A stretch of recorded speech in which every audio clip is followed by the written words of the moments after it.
je reviens aujourd'hui pour ma petite vidéo habituelle, c'est-à-dire mes favoris pour le mois d'août cette fois-ci. Par contre, je ne vous cache pas qu'étant donné que j'étais en plein déménagement depuis fin juillet, j'ai utilisé très peu de produits puisqu'ils étaient quasiment tous emballés, forcément. Et donc, du coup, je vous ai vraiment mis ceux que j'ai utilisés pendant le déménagement et les quelques-uns que j'avais laissés dans mon sac pour les avoir vraiment à portée de main parce que indispensable d'en avoir au moins 2 ou 3. Donc, on découvre ça tout de suite ensemble. Alors, je vais commencer avec les produits pour les lèvres parce que ceux-là, vous savez, j'en ai toujours quelques-uns qui traînent dans mon sac.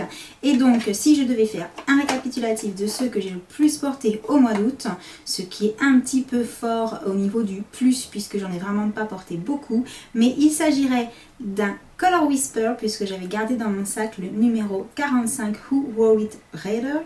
Et oui, il est un petit peu compliqué à dire le nom de celui-ci. Ensuite, il y avait un Vinyl Lip de chez Kiko, la couleur la plus passe-partout. Donc c'est la couleur 01 qui est un nude très joli avec des petits reflets dorés dedans. Donc très chouette, des paillettes carrément. Et puis également celui que j'avais gardé parce que j'avais prévu le coup. Je me suis dit en mettant pas grand chose sur les lèvres, je vais tout de suite avoir les lèvres hyper sèches. Il s'agit de mon petit Butter Gloss de chez NYX, la teinte Cherry Pie, pour vous donner une idée. Voici la couleur que ça donne une fois porté. Ensuite, celui que j'avais laissé traîner dans mon petit Vanity, bien entendu, il s'agit tout simplement de mon baume EOS parce que là, tous les soirs, j'en avais vraiment besoin. C'était juste vital pour mes lèvres. Et enfin, on passe au produit teint, le seul que j'ai vraiment aimé utiliser ce mois-ci quand j'en ai utilisé parce que il y avait des jours où il fallait que j'ai une tête un petit peu potable quand même. Il s'agit de mon Eye Rehab de CoverGirl and Olay. Donc l'avantage de celui-ci, c'est que comme il fait soin et correcteur à la fois, c'est pour ça que je l'ai gardé sous la main en me disant, on ne sait jamais, si tu as besoin d'une petite retouche juste pour avoir l'air moins fatigué et moins cadavérique, ça pourra toujours servir. Et effectivement, je l'ai pas mal aimé puisqu'il fait soin en même temps. Donc l'intérêt, c'était de pouvoir et camoufler les quelques cernes si j'en avais besoin et également de me dire, bon, j'utilise pas grand chose en ce moment, mais au moins je soigne un petit peu mon contour de l'œil. Et pour ce qui va être de mes favoris make-up, ça va vraiment être tout parce que j'ai vraiment pas utilisé grand chose. Je crois que je me suis maquillée à tout casser 2 ou 3 fois pendant le déménagement et encore c'était avant de mettre mon make-up en carton, donc après plus du tout. Du coup je passe ensuite à un coup de cœur que j'ai eu pour le corps. Il s'agit du gel douche Le Petit Marseillais, parfum lait de coton et coquelicot. Donc si vous ne l'avez pas encore senti, allez le sentir en magasin. Décrire une odeur, c'est juste pas possible.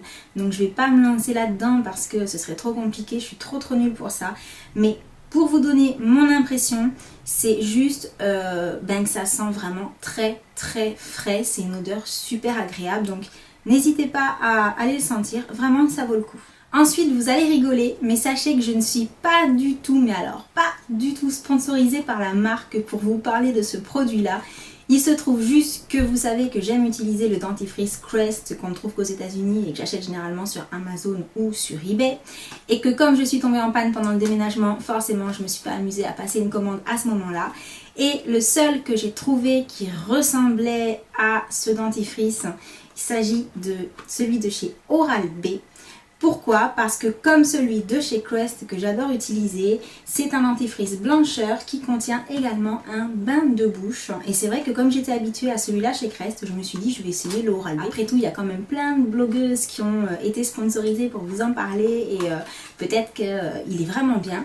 Et ce que je peux vous dire, c'est que très sincèrement, je vois pas la différence avec le Crest. Au niveau de son effet bain de bouche, de son effet frais, et y a rien à dire, il est vraiment très bien. Et pour finir, étant donné que j'avais emballé tous mes produits, je me suis retrouvée confrontée à un souci au moment du déballage, c'est que je n'ai pas réussi à mettre la main tout de suite sur mes produits nettoyants spécifiques pour le visage. C'est-à-dire que j'avais mon nettoyant à portée de main, mais je n'avais pas mes exfoliants, mon sheet magique, enfin tout ça. Du coup, je suis passée devant Yves Rocher et je me suis dit, il faut absolument que je m'en trouve un parce que là j'ai la peau qui est pas super nette et j'ai vraiment envie de faire un petit gommage, un petit peeling, enfin voilà, un petit truc léger mais quand même qui va réguler un petit peu tout ça. Et je suis rentrée donc dans la boutique, j'ai demandé à la vendeuse de me conseiller un produit, parce que j'avais pas le temps de chercher. Elle m'a donné celui-ci, qui est la crème désincrustante moussante ultra pureté de la gamme Sebo spécifique. Et sincèrement, c'est une excellente découverte, un vrai coup de cœur. Déjà, l'odeur est un petit peu particulière. Ça y est, on repart sur les odeurs. Je ne vais pas vous la décrire cette fois-ci, mais allez la sentir. Parce que celle-ci, par contre, elle est vraiment spéciale. Donc je pense que soit on aime, soit on déteste. Moi, personnellement, elle sent le vert, quoi. Voilà, le propre, dans le sens bio, etc. Donc j'aime beaucoup. Et au niveau de son effet, le grain pour le gommage est vraiment petit. Pas aussi petit que ce que j'aurais pu espérer, mais quand même petit, parce que moi j'aime pas les gros grains. Et du coup, j'ai trouvé qu'elle faisait très bien son boulot, sans m'agresser la peau, sans la sécher. Voilà, que du plus. Donc franchement, si vous l'avez déjà essayé, mettez-moi un petit mot dans les commentaires en dessous pour me dire ce que vous en pensez. Mais moi, j'ai vraiment eu un coup de cœur pour ce produit, qui est pas excessif, puisqu'il doit être dans les 8 €, il me semble, sans promo. Donc avec des promos, ça peut être super intéressant. Et donc voilà, par contre, la petite chose quand même à rajouter, c'est qu'il est marqué que c'est une crème moussante. Personnellement, sur moi, elle mousse pas du tout. Je mets pas assez d'eau sûrement, mais voilà. Mais elle nettoie, elle fait le petit exfoliant sans problème, donc super. Voilà, j'arrive à la fin de cette petite rubrique qui aura été très rapide, mais comme je vous l'ai dit, j'ai vraiment pas utilisé grand chose et j'ai vraiment fait une grosse pause make-up pendant ce mois d'août. Donc j'espère que vous me pardonnerez de ne pas vous faire découvrir 10 000 produits cette fois-ci, tant est-il que je vous en fasse découvrir de temps en temps. Mais donc voilà, j'espère que cette petite vidéo vous a plu, je vous embrasse très fort et je vous dis à très bientôt.